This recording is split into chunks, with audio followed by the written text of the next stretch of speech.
Hello friends, mechanical properties of फ्लुइडमध्ये आत्तापर्यंत आपण बघितलं. सुरुवातीला फ्लुइड मेकॅनिक्स म्हणजे काय, फ्लुइड मेकॅनिक्स नंतर फ्लुइड म्हणजे काय, फ्लुइडच्या प्रॉपर्टीज काय, आयडियल फ्लुइड काय असतं, रिअल फ्लुइड काय असतं, त्यानंतर आपण सॉलिड्स आणि फ्लुइड्समध्ये काय डिफरन्स आहे हे आपण बघितलं. फ्लुइड मेकॅनिक्स ज्या काही ब्रँचेस होतात तयार, त्याच्या हायड्रोस्टॅटिक्स, हायड्रोडायनॅमिक्स, याचं काय महत्त्व आहे, ही सगळी प्रिलिमिनरी चर्चा आपण केली. आणि त्यानंतर फ्लुइडची इम्पॉर्टंट प्रॉपर्टी प्रेशर आपण डिस्कस केली. सी एक्झाम पॉईंट ऑफ व्ह्यूने, whether it is entrance exam or whether it is your board exams, the important part of chapter starts from pressure itself, right. So pressure एक physical quantity आहेच, but it represents it is a very important representative in the fluid mechanics, because the force like जसं आपण फोर्सचा effect solid मेकॅनिक्समध्ये बघितला, तसा तो फोर्सचा effect आपल्याला प्रेशरच्या माध्यमातून शिकायचा असतो. त्यामुळे प्रेशरला ॲज अ फिजिकल क्वांटिटी म्हणून तर आपल्याला शिकायचं आहेच.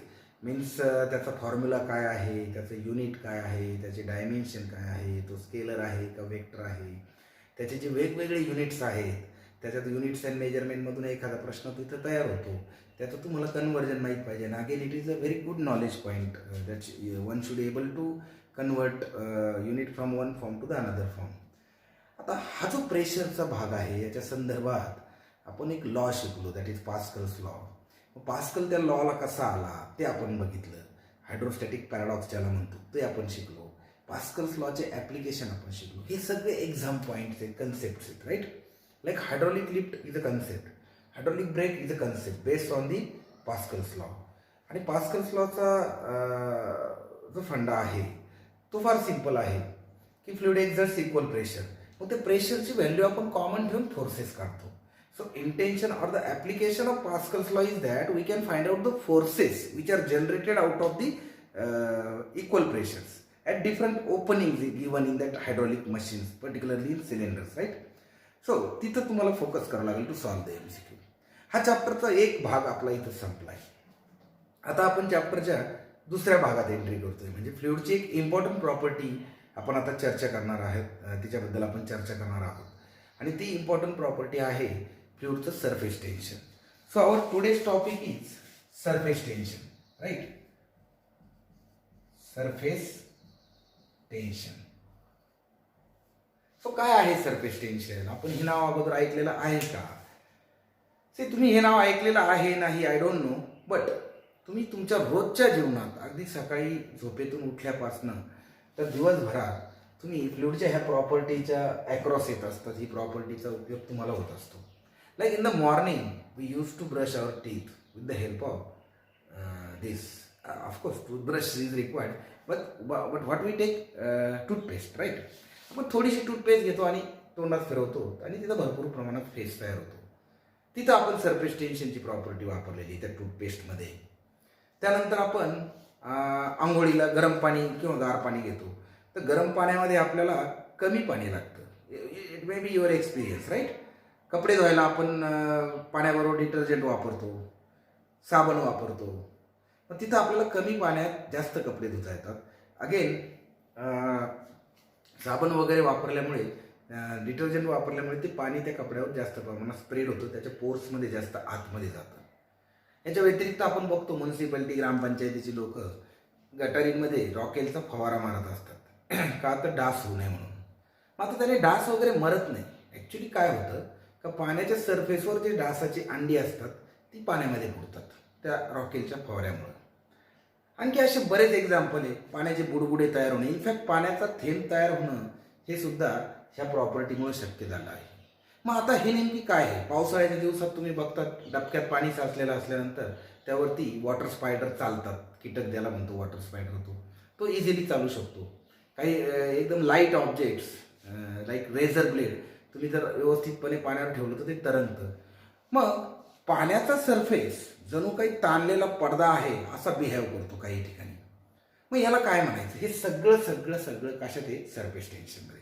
So surface tension is basically an important property of liquid fluids, right. आता फ्लुइडमध्ये दोन प्रकार असतात, गॅसेस असतात आणि लिक्विड्स असतात. पण सरफेस टेन्शन ही फ्लुइडची प्रॉपर्टी, ही लिक्विड फ्लुइडची प्रॉपर्टी आहे, राईट. गॅसेसमध्ये सरफेस टेन्शन नसतं.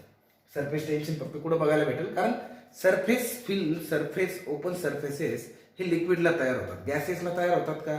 नाही. ठीक आहे, गॅस आणि लिक्विडमध्ये एक कॉमन पॉईंट आहे, they don't have definite volume, they don't have definite shape. पण कशामध्ये तरी टाकल्यानंतर, समजा आपण एका भांड्यात अर्ध्या ह्याच्यात पाणी भरून ठेवलं, तर पाण्याचा तो अर्धा भाग भरला जाईल आणि वर एक सरफेस तयार होईल. पण गॅस तसं नाही, गॅस पूर्ण याच्यात तो व्हॉल्यूम ऑक्युपाय करून घेईल. So that is the difference, right. So surface tension is property of liquid only. आता सरफेस टेन्शन एक्झॅक्टली काय आहे हे आपल्याला समजून घेण्यापूर्वी आपण थोडीशी मॉलिक्युलर थिअरी समजून घेऊ. आता मॉलिक्युलर थिअरी काय सांगते पहा. सो मॉलिक्युलर थिअरीमध्ये the most important and the first important point is का प्रत्येक मॉलिक्यूल हा त्याच्या जवळपास आलेल्या दुसऱ्या मॉलिक्यूलवर एक फोर्स अप्लाय करत असतो. त्याला आपण इंटरमॉलिक्युलर फोर्स म्हणतो, राईट. तर तो फोर्स कुठला असतो? Intermolecular force. आणि तो दोन प्रकारचा असतो. समजा एक वॉटर मॉलिक्यूल आहे, त्याच्या बाजूला एक वॉटर मॉलिक्यूल आला, तर तो त्याला अट्रॅक्ट करणार. मग सिमिलर टाईप ऑफ सबस्टन्सेसच्या ज्या मॉलिक्यूलमध्ये फोर्स तयार होतो त्याला आपण कोहेजिव्ह फोर्स म्हणतो. मग हा जो इंटरमॉलिक्युलर फोर्स आहे, इंटरमॉलिक्युलर फोर्स, हे इंटरमॉलिक्युलर फोर्सेस दोन प्रकारचे असतात. एक कोहेजिव्ह आणि दुसरा adhesive. So cohesive forces similar type of मॉलिक्यूलमध्ये असतात, सिमिलर टाईप ऑफ मॉलिक्युल्स. आणि ॲडेजिव्ह फोर्सेस हे डिफरंट टाईप ऑफ मॉलिक्यूलमध्ये असतात, different types of molecules. See, तुम्ही फेविकॉलच्या बाटलीवर पहा, ॲडेजिव्ह लिहिलेलं असतं, म्हणजे तो दोन वेगवेगळे सबस्टन्सेस चिटकवतो, राईट. मग आता फरक काहीच नाही, दोघंही अट्रॅक्टिव्ह आहे, त्यातली त्यात फक्त कोहेजिव्ह स्ट्रॉंगर असतो as compare to adhesive force, right. मग आता ह्या सरफेस टेन्शनला तयार होण्यामागं ह्या फोर्सेसचा रोल महत्त्वाचा असतो, राईट. म्हणून आपण त्याचं बेसिक समजून घेतोय. पण आता आपल्याला इथे बोर्डाचे प्रश्नही तयार होते. What are intermolecular forces? The forces of attraction between the molecules is called as intermolecular forces. मग त्याची खासियत काय? So intermolecular forces basically they are short range forces, right. त्याची आपण जर रेंज बघितली तर साधारणतः 10⁻⁹ मीटर, नॅनोमीटर म्हणलं तरी चालेल, आपण काही नॅनोमीटरपर्यंत किंवा 10⁻⁹ मीटरपर्यंत ते ॲक्टिव्ह असतात, राईट. सो त्याला आपण इंटरमॉलिक्युलर फोर्सेस म्हणतो. मग त्याचे दोन प्रकार कोणते? What are intermolecular forces, what are the types of intermolecular forces, किंवा व्हॉट आर कोहेजिव्ह फोर्सेस. मग the forces of attraction between the molecules of similar substance are called as cohesive forces. What are adhesive forces? The forces of attraction between molecules of different substances are called as adhesive forces. So this is terminology, right. आता यामध्ये आणखी आपल्याला थोडंसं डिटेलमध्ये जायचं आहे. तर मग इंटरमॉलिक्युलर फोर्सेस हे आपण बघितलं शॉर्ट रेंज आहे. मग आपल्याला त्याच्यावरून काही टर्म्स तयार केले just to understand further theory. तर पहिली त्याच्यातली महत्त्वाची टर्म आहे range of molecular force. So range of molecular force is nothing but the distance, right, the maximum distance up to which this intermolecular force is effective. त्याचा प्रभाव तिथपर्यंत असतो तो. So that is what is called as range of molecular force and that is 10 up to 10⁻⁹ metre, right. मग आता त्या रेंजला जर आपण कन्सिडर करून एक स्पियर आपण ड्रॉ केला, राईट. समजा हा इंटरमॉलिक्युलर फोर्स, हा एक मॉलिक्युल आहे आणि याची रेंज इथपर्यंत आहे. आता एवढी रेडियस घेऊन मी जर एक याच्या भोवती स्पियर काढला तर हा जो स्पियर आहे त्या स्पियरला काय म्हणता येईल आपल्याला? Sphere of influence. याला काय म्हणता येईल? Sphere of influence. म्हणजे within which the intermolecular forces are effective, right. So these are the terminologies associated with the surface tension or the molecular theory. So what are intermolecular forces, what are cohesive forces, what are adhesive forces, what is the difference between them, then what is the range of define the range of intermolecular forces, and define the sphere of influence. हे छोटे छोटे theoretical प्रश्न इथं तयार होते. आता आपण theory समजून घेऊ सरफेस टेन्शनची, ठीक आहे. मग सरफेस टेन्शनची थिअरी समजून घेण्यासाठी आपल्याला मॉलिक्युलर थिअरीला थोडंसं डिटेलमध्ये जावं लागेल.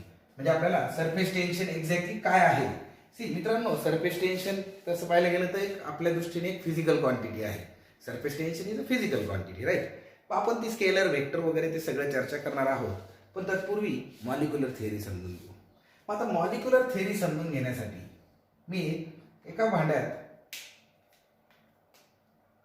सपोज एक असं कंटेनर आहे, याच्यात लिक्विड्स आहे, लिक्विड, ठीक आहे, याच्यात एक लिक्विड आहे एक विशिष्ट प्रकार, कुठलाही असेल, पाणी असू शकतं. आता ह्या लिक्विड मधले आपण 3 मॉलिक्यूल कन्सिडर करणार आहे. मॉलिक्यूल ए जो लिक्विडच्या आतमध्ये आहे, राईट. त्यानंतर मॉलिक्यूल बी जो लिक्विडच्या सरफेस फिल्म मध्ये आहे, ठीक आहे, molecule B which is in the surface film of a liquid. Then molecule C which is on the surface of liquid exactly. So this is B, this is C. आता मी इथं नाव देतो x y, x dash, y dash, right? So before we go in detail of molecular theory, let us understand some terminology. इथं x y जो आहे ते x y ला म्हणायचं surface film, surface film. त्यानंतर the portion between x Y and x dash Y dash is surface. Sorry, x Y is a free surface and the portion between them is surface film. ठीक आहे. So ही terminology आहे. So आपण consider केलेले molecule कसे आहेत? एक molecule A which is well within the liquid, molecule B it is in the surface film. आता surface फिल्मची जाडी किती असते, विड्थ थिकनेस किती असते? It is equals to the range of molecular force, right. Actually I should draw this molecule C like this. Okay, it should be tangential. This will be then little bit more out of the film. Okay, anyway. So thickness of surface film is equals to range of intermolecular force. हा मुद्दा लक्षात ठेवा. या surface फिल्मची जाडी किती असते? तर intermolecular फोर्सच्या रेंज इतकी. सो आपण 3 मॉलिक्यूल कन्सिडर केले. ए जो लिक्विडच्या भरपूर आतमध्ये आहे, बी जो सरफेसच्या फिल्ममध्ये आहे, सरफेस फिल्ममध्ये आहे लिक्विडच्या, आणि सी जो लिक्विडच्या फ्री सरफेसवर आहे. आता आपल्याला ह्या तिघांची सेपरेट फोर्स अनालिसिस बघायची. So look at point A. तो कुठं आहे? तो वेल विद इन लिक्विड आहे, म्हणजे त्याच्या चारही बाजूला हे त्याच्याच मॉलिक्यूल आहेत. समजा हे पाणी असेल तर पाण्याचेच मॉलिक्यूल, वॉटरचेच मॉलिक्यूल त्याच्या चारही बाजूला आहे. Means whatever forces acting on A are cohesive forces. So the net force acting on A is 0. So it will remain there only well within the liquid, right. सो त्याच्यावर net force 0 आहे, तो तिथेच राहील. Now look at molecule B. ह्या मॉलिक्यूल बीचा काही भाग हा हवेमध्ये आहे. वरती सपोज हवा आहे असं आपण गृहीत धरू, ठीक आहे. हा काही भाग हवेत आहे आणि मॅक्झिमम भाग त्याचा लिक्विड साईडला आहे. त्यामुळे त्याच्यावर ऍक्ट होणारे कोहेसिव्ह फोर्सेस हे जास्त इफेक्टिव्ह असतील as compare to adhesive force from the upper side. वरच्या साईडने हवेचे पार्टिकल थोड्याफार प्रमाणात त्याच्यावर ॲडेसिव्ह फोर्स अप्लाय करणार आहे, पण कोहेसिव्ह फोर्स हा जास्तीत जास्त प्रमाणात असेल.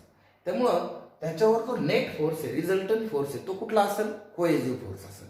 आणि तो काय करेल? त्याला खाली खेचायचा प्रयत्न करेल, right. So it will be attracted towards the liquid side.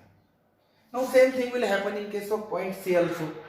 Point C जरी सरफेसवर असेल आणि त्याचा अगदी 50-50% भाग दोन्ही मीडियम मध्ये, एका साईडला लिक्विड आहे, त्याचे स्वतःचे पार्टिकल आहेत, आणि दुसऱ्या साईडला हवा आहे, दुसरे पार्टिकल आहेत. आता जर कंपॅरिझन केली तर खालच्या साईडला लिक्विड आहे जे हवेपेक्षा डेन्स आहे, डेन्सिटी जास्त आहे. त्यामुळे तेवढ्या अर्ध्या हाफ पोर्शन मध्ये number of particles as compare to air particles in remaining half portion हे नक्कीच जास्त आहे. त्यामुळं रिझल्टंट जो फोर्स आहे तो परत काय असणार आहे? कोहेसिव्ह असणार आहे. तो सुद्धा काय करणार? त्या मॉलिक्यूल सीला खाली खेचायचा प्रयत्न करणार. सो तात्पर्य काय ह्या सर्व डिस्कशनचं? Whatever molecules are there on the surface and in the surface film, they are acted upon by resultant downward force, resultant downward cohesive force, and they will try to get inside the liquid, and this will create tension in the surface film. आणि त्याच्यामुळं surface फिल्ममध्ये tension निर्माण होईल and this is what is called as surface tension. आणि ह्या टेन्शनमुळं ती surface film it will behave as if it is a stretch membrane of something. एखाद्या कापडाच्या पडद्याप्रमाणे वगैरे ती फिल्म बिहेव करायला लागेल, वागायला लागेल तशी. आणि त्याला आपण म्हणतो surface tension. So molecular theory समजली. सो याच्यावरती बोर्ड क्वेश्चन विचारत असतं का explain the phenomenon of surface tension on the basis of molecular theory. साधारणतः 3 मार्काचा प्रश्न तयार होतो. मग आपल्याला उत्तरात थोडंसं एक सिस्टमॅटिक लँग्वेजमध्ये द्यावं लागेल का consider a liquid in a container. Let A B C be the 3 molecules of a liquid. A is well within the liquid, B is in the surface film and C is on the free surface of a liquid. त्यानंतर मग प्रत्येकाची केस आपण explain करू शकतो का A is acted upon by the cohesive forces from all the side, hence net force is 0.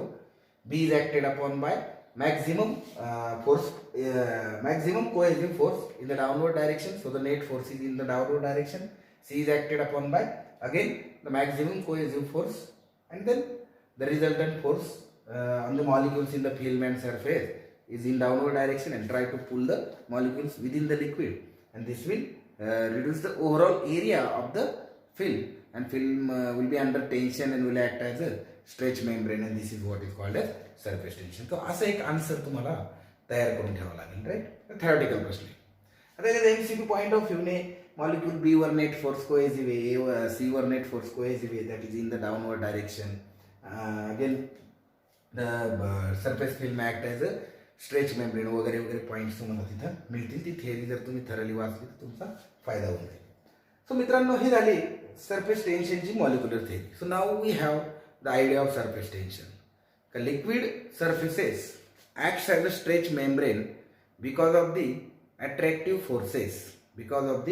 attractive forces from the inside of a liquid, and they try to acquire the minimum area, and this behavior is called as surface tension. Now mathematically it is found that this surface tension is nothing but the tangential force per unit length of a imaginary line drawn on the liquid surface. So T, it is denoted by T. Surface tension he physical quantity आपण T ने denote करतो. It is nothing but F upon L. This tangential force per unit the imaginary line drawn on the liquid surface. आता आपण त्याचं units आणि dimensions तयार करू. So surface टेन्शनचं unit काय तयार होईल? Newton per metre. आता डायमेन्शन काढायला न्यूटन म्हणजे काय? Kilogram metre per second square and this metre. So this metre will get cancel. So it is m1 l0 t raised to -2. So this is the dimension. Surface tension is a vector quantity, right? आता आपण surface टेन्शनच्या थेअरीमधून mainly हा formula मिळवला का T is equal to F upon L. So force due to surface tension is equal to किती येईल? मग न्यूमेरिकल सॉल्व करण्यासाठी आपल्याला फॉर्म्युला तयार करता येईल. Force due to surface tension F is equal to T into L. याचा उपयोग पुढे डेरिवेशनमध्ये करणार आहे. Now let us understand the next concept, that is surface energy. See मित्रांनो, here the particle A is at lower position, is well within the liquid, so it will possess the less energy, right? It will possess the less energy. Or on the other hand, what we can say, if it wants to move in the surface field, towards the surface film or towards the surface of a liquid, it will have to work, right? More work will required to push this particle in the towards the film area, because it is acted upon by the cohesive forces from all the side. तुम्हाला जास्तीत जास्त work करावं लागेल त्याला वरती न्यायला, म्हणजे more energy will be required. मग तसा जर विचार केला तर सरफेस फिल्म मधले मॉलिक्युल्स आणि सरफेसवरचे मॉलिक्युल याची जी पोटेन्शियल एनर्जी आहे ती ह्या आतल्या मॉलिक्युल्सपेक्षा जास्त असते, राईट? मग आता आपण इथं एक महत्त्वाचा पॉईंट डिस्कस करणार आहोत. The film molecules are the molecules at the surfaces, they possess maximum potential energy. Now anything in the universe, any non-living object, if it has a maximum potential energy, what happens? If it gets a chance to move, it tries to acquire a minimum potential energy so that the mechanical equilibrium can be achieved. So equilibrium मिळवण्यासाठी प्रत्येक वस्तूचा प्रयत्न काय असतो, कमीत कमी potential energy acquire करायची, आणि त्यामुळं प्रत्येक मॉलिक्यूल विदिन द लिक्विड येण्याचा प्रयत्न करतो, आणि त्याच्यामुळे ओव्हरऑल जो एरिया आहे सरफेसचा तो कमी होतो. आता ही जी एनर्जी आहे, energy required energy that will be required to move this molecule towards the surface or towards the film, that is called as surface energy, right? So energy purchased by the particle in the surface film or on the surface, that is called as surface energy. आता आपल्याला या surface energy शिकायचं कारण काय आहे mainly, का आपल्याला कुठंतरी या सरफेस एनर्जीचं आणि सरफेस टेन्शनचं रिलेशन जोडायचं आहे, आणि ते रिलेशन फार सिंपल आहे. See, surface energy per unit area is nothing but surface tension. So numerically surface tension is equals to surface energy per unit area.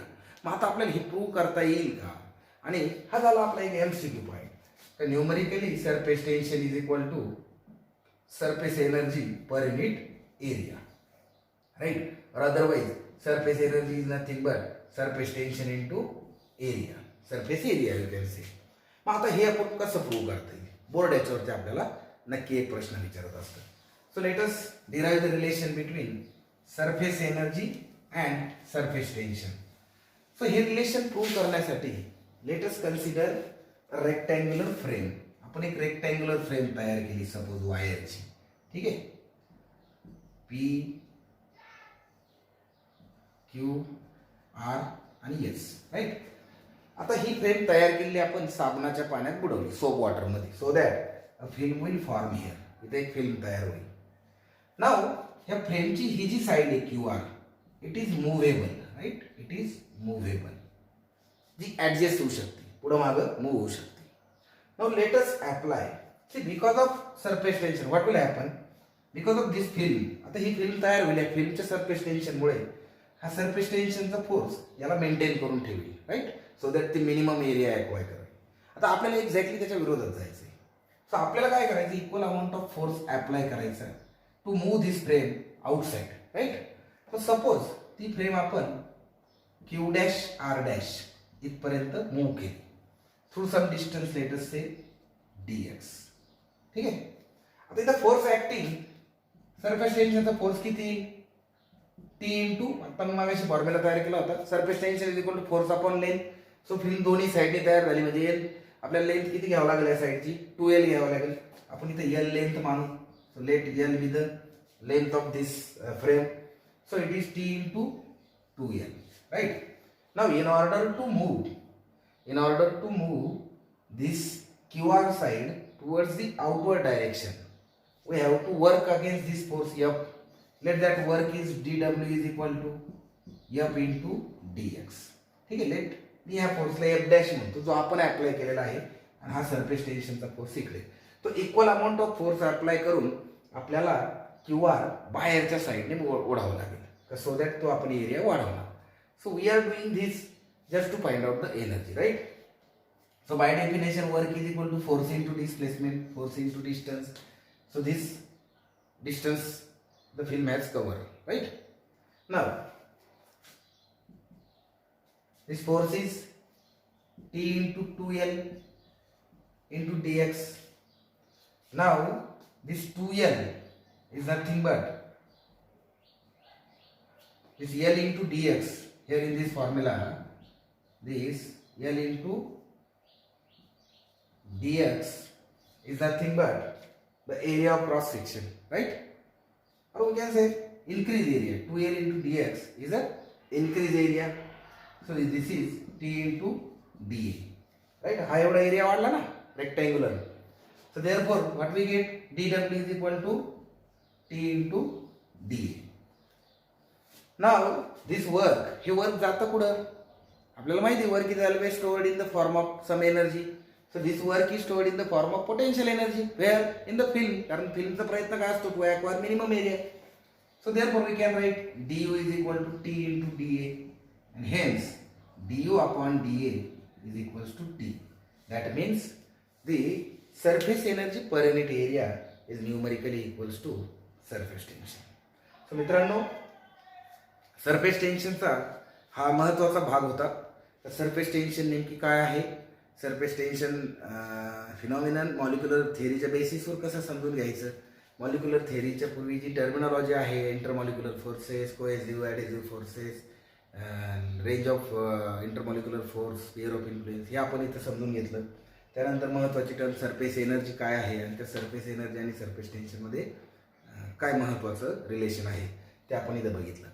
आता मी ह्या सेशनच्या सुरुवातीला सांगितलं का सरफेस टेन्शन आपण डेली लाईफमध्ये वापरतो. आता तुम्ही विचार केला असेल टूथपेस्टच्या बाबतीत काय होतं. टूथपेस्टमध्ये जे काही इन्ग्रेडियंट्स वगैरे ॲड केलेले असतात ते सरफेस टेन्शन कमी करतात, त्यामुळे त्याचा फेस होतो आणि जास्तीत जास्त ती पसरते.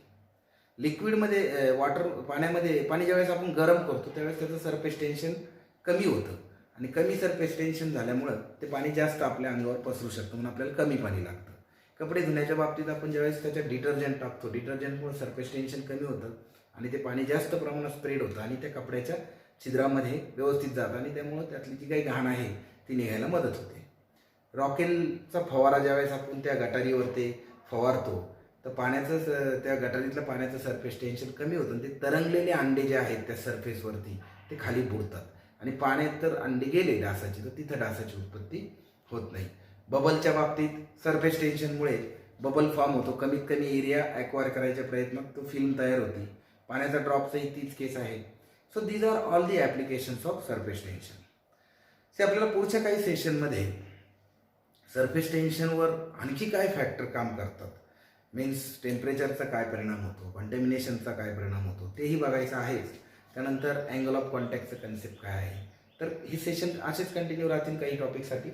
सो आजचा टॉपिक इथं थांबू आपण. सो मी तुम्हाला रिक्वेस्ट करेन पहिला व्हिडिओ अवश्य पहा, ज्यामध्ये आपण पास्कल्स लॉचे ॲप्लिकेशन्स, त्याच्या अगोदर आपण फ्लुइड मेकॅनिक्सचं बेसिक, कारण मग तो सिक्वेन्स तुम्हाला तयार होईल. राईट.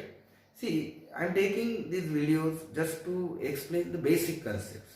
आपण मग ॲडव्हान्स लेवलला जाऊ, मग MHT, CET, नीट, JEE. कारण तुमच्याबरोबर हे गोष्टी डिस्कस करण्यासाठी मला एक वैयक्तिक हा कॉन्फिडन्स मला हवा आहे दॅट आय हॅव टॉट दिस. राईट. हे फॉर्म्युले मी सांगितले आहे, मग मला त्या लेक्चरमध्ये ते रेफरन्सेस आणता येईल. Right. I can take MCQ directly. Previously आज MCQ मी इथे लिहू शकतो आणि त्याचा आन्सर तुम्हाला बाहेर सोडून देऊ शकतो. बट ठीक आहे, I have started a complete series in which I will explain concept by concept, right? So you have to watch the entire series to understand any of the video. It is not possible. I have seen a lot of people, they are doing nautanki on these video lessons. I don't want to do that, right? I can use the technology, I can bring everything on the board using computer and all.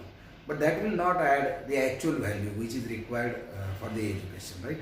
महाराष्ट्रातल्या मुलांना मी 90-95% महाराष्ट्रातल्या मुलांना या व्हिडिओच्या माध्यमातून सांगू शकतो की हे कन्सेप्ट जर तुम्हाला समजून घ्यायचे असेल तर ट्रेडिशनली समजून घ्या. Physics is a subject, it will help you only when you will start understanding the physical quantities आणि कसं फॉर्मेशन झालं. आणि try to look at these things in your surrounding.